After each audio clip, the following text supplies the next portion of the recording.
of the United States, Mr. JD Vance, who was here last year as senator, and we are very happy that he has come back to Munich, and we are very much looking forward to his speech.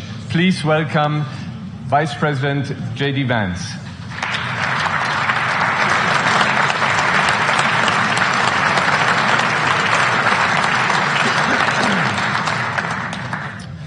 Well, thank you, and thanks to all the gathered delegates and luminaries and media professionals, and thanks especially to the host of the Munich Security Conference for being able to put on such an incredible event. We're, of course, thrilled to be here. We're happy to be here. And, you know, one of the things that I wanted to talk about today is, of course, our shared values. And, you know, it's great to be back in Germany. As you heard earlier, I was here last year as United States Senator. I saw Foreign Secretary David Lammy, and joked that both of us last year had different jobs than we have now.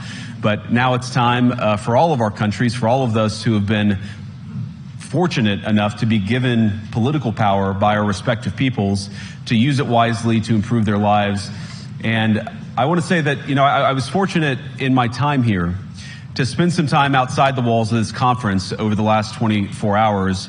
And I've been so impressed by the hospitality of the people, even as, of course, as they're reeling from yesterday's horrendous attack. And the first time I was ever in Munich was with my wife, actually, who's here with me today, on a personal trip. And I've always loved the city of Munich, and I've always loved its people. And I just want to say that we're very moved, and our thoughts and prayers are with Munich and everybody affected by the evil inflicted on this beautiful community. We're thinking about you, we're praying for you, and we will certainly be rooting for you in the days and weeks to come. Now,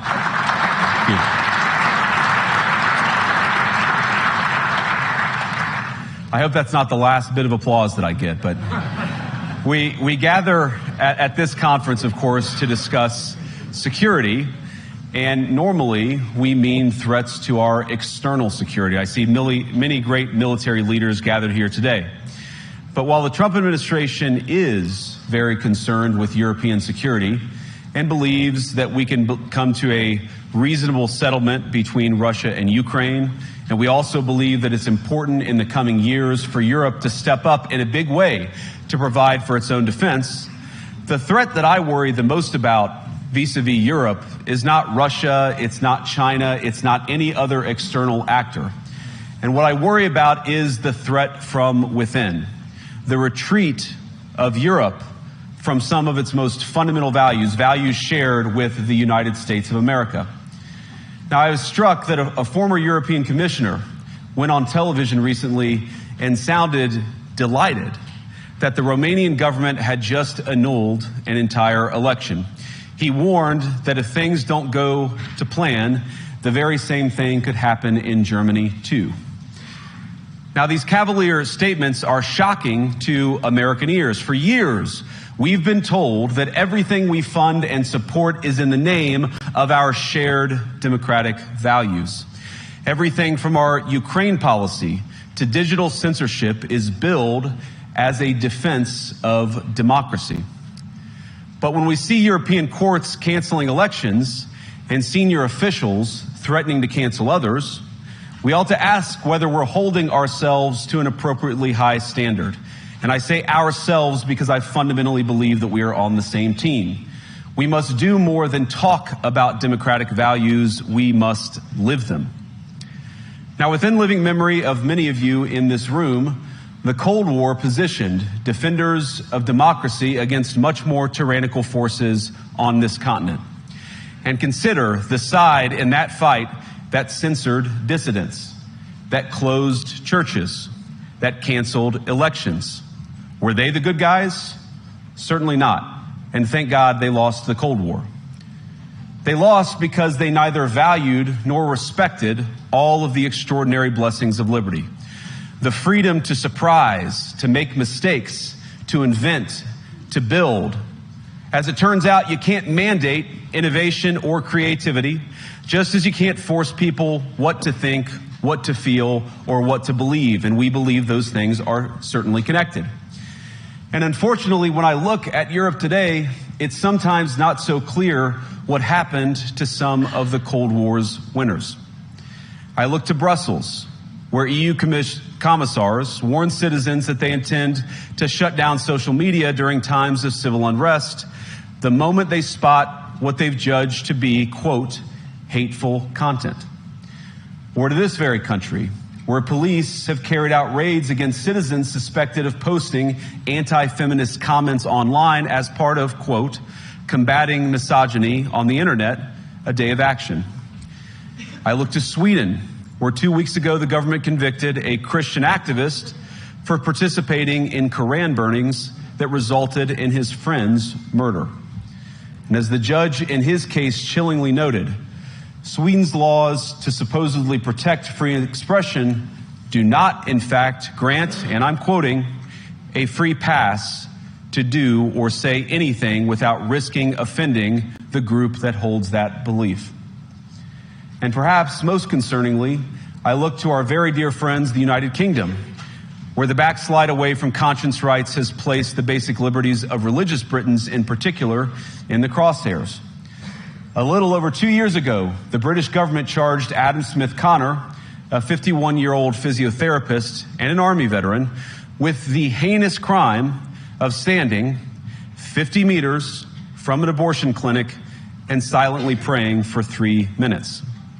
Not obstructing anyone, not interacting with anyone, just silently praying on his own. And after British law enforcement spotted him and demanded to know what he was praying for, Adam replied simply, it was on behalf of the unborn son he and his former girlfriend had aborted years before. Now, the officers were not moved. Adam was found guilty of breaking the government's new buffer zones law, which criminalizes silent prayer and other actions that could influence a person's decision within 200 meters of an abortion facility. He was sentenced to pay thousands of pounds in legal costs to the prosecution. Now, I wish I could say that this was a fluke, a one-off crazy example of a badly written law being enacted against a single person. But no, this last October, just a few months ago, the Scottish government began distributing letters to citizens whose houses lay within so-called safe access zones, warning them that even private prayer within their own homes may amount to breaking the law. Naturally, the government urged readers to report any fellow citizens suspected guilty of thought crime. In Britain and across Europe, free speech, I fear, is in retreat. And in the interest of comedy, my friends, but also in the interest of truth, I will admit that sometimes the loudest voices for censorship have come not from within Europe, but from within my own country, where the prior administration threatened and bullied social media companies to censor so-called misinformation. Misinformation like, for example, the idea that coronavirus had likely leaked from a laboratory in China. Our own government encouraged private companies to silence people who dared to utter what turned out to be an obvious truth. So I come here today not just with an observation, but with an offer. And just as the Biden administration seemed desperate to silence people for speaking their minds, so the Trump administration will do precisely the opposite, and I hope that we can work together on that. In Washington, there is a new sheriff in town, and under Donald Trump's leadership, we may disagree with your views, but we will fight to defend your right to offer it in the public square, agree or disagree.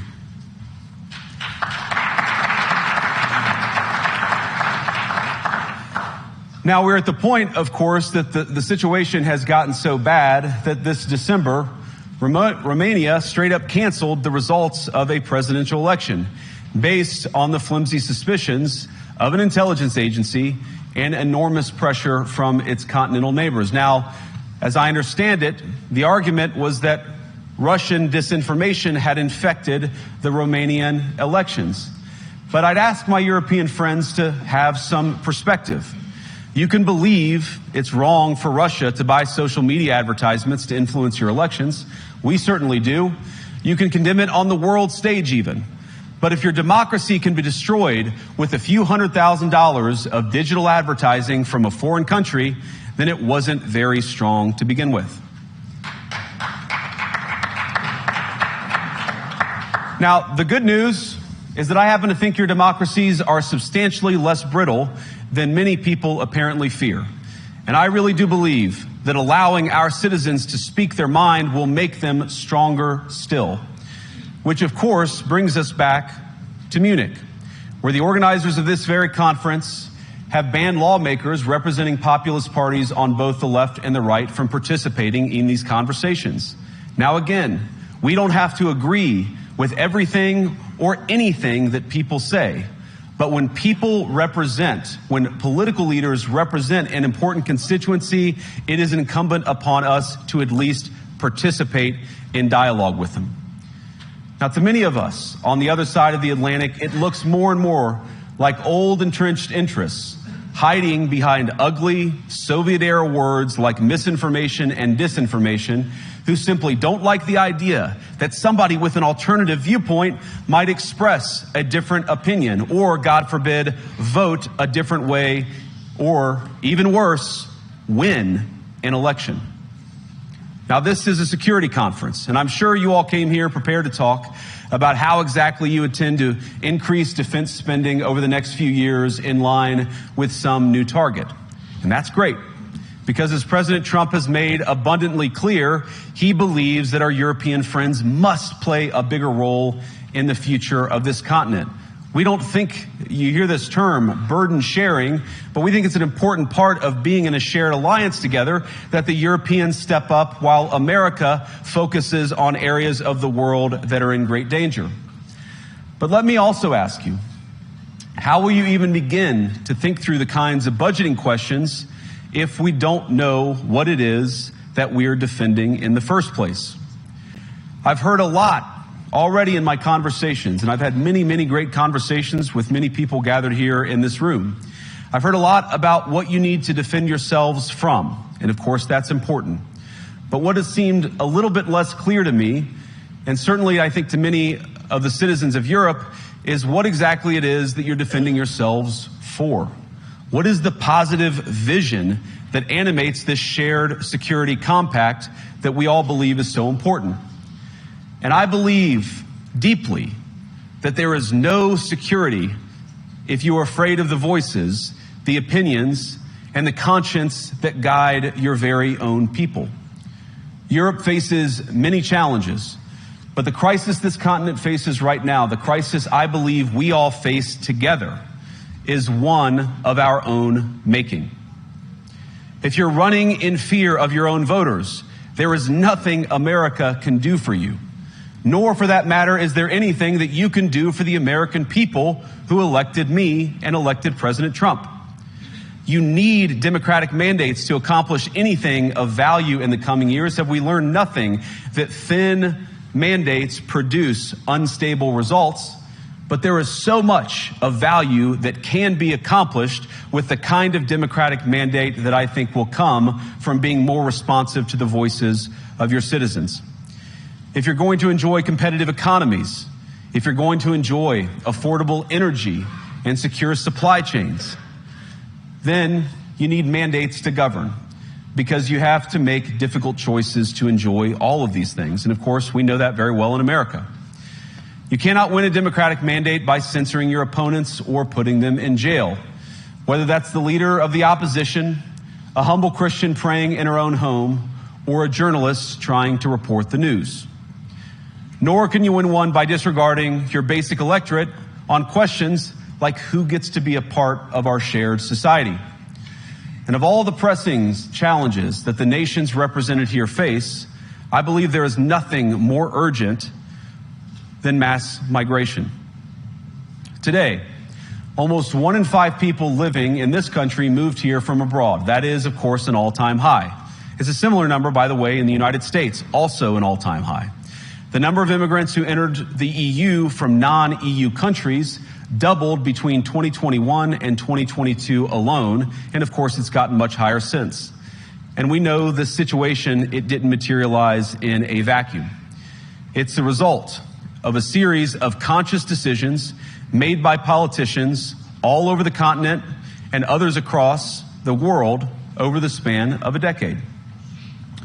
We saw the horrors wrought by these decisions yesterday in this very city. And of course, I can't bring it up again without thinking about the terrible victims who had a beautiful winter day in Munich ruined. Our thoughts and prayers are with them and will remain with them. But why did this happen in the first place? It's a terrible story, but it's one we've heard way too many times in Europe and unfortunately too many times in the United States as well. An asylum seeker, often a young man in his mid-20s, already known to police, rams a car into a crowd and shatters a community. How many times must we suffer these appalling setbacks before we change course and take our shared civilization in a new direction? No voter on this continent went to the ballot box to open the floodgates to millions of unvetted immigrants. But you know what they did vote for? In England, they voted for Brexit, and agree or disagree, they voted for it. And more all over Europe, they're voting for political leaders who promise to put an end to out-of-control migration. Now, I happen to agree with a lot of these concerns, but you don't have to agree with me. I just think that people care about their homes, they care about their dreams, they care about their safety and their capacity to provide for themselves and their children. And they're smart. I think this is one of the most important things I've learned in my brief time in politics. Contrary to what you might hear a couple mountains over in Davos, the citizens of all of our nations don't generally think of themselves as educated animals or as interchangeable cogs of a global economy. And it's hardly surprising that they don't want to be shuffled about or relentlessly ignored by their leaders. And it is the business of democracy to adjudicate these big questions at the ballot box. I believe that dismissing people, dismissing their concerns, or worse yet, shutting down media, shutting down elections, or shutting people out of the political process protects nothing. In fact, it is the most surefire way to destroy democracy. And speaking up and expressing opinions isn't election interference. Even when people express views outside your own country, and even when those people are very influential. And trust me, I say this with all humor, if American democracy can survive 10 years of Greta Thunberg scolding, you guys can survive a few months of Elon Musk. But what no democracy, American, German, or European, will survive is telling millions of voters that their thoughts and concerns, their aspirations, their pleas for relief are invalid or unworthy of even being considered. Democracy rests on the sacred principle that the voice of the people matters. There's no room for firewalls. You either uphold the principle or you don't. Europeans, the people, have a voice. European leaders have a choice. And my strong belief is that we do not need to be afraid of the future. You can embrace what your people tell you, even when it's surprising, even when you don't agree. And if you do so, you can face the future with certainty and with confidence, knowing that the nation stands behind each of you.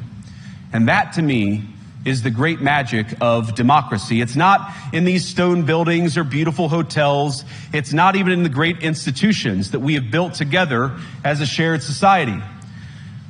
To believe in democracy is to understand that each of our citizens has wisdom and has a voice. And if we refuse to listen to that voice, even our most successful fights will secure very little. As Pope John Paul II, in my view, one of the most extraordinary champions of democracy on this continent or any other, once said, "Do not be afraid." We shouldn't be afraid of our people, even when they express views that disagree with their leadership. Thank you all. Good luck to all of you. God bless you.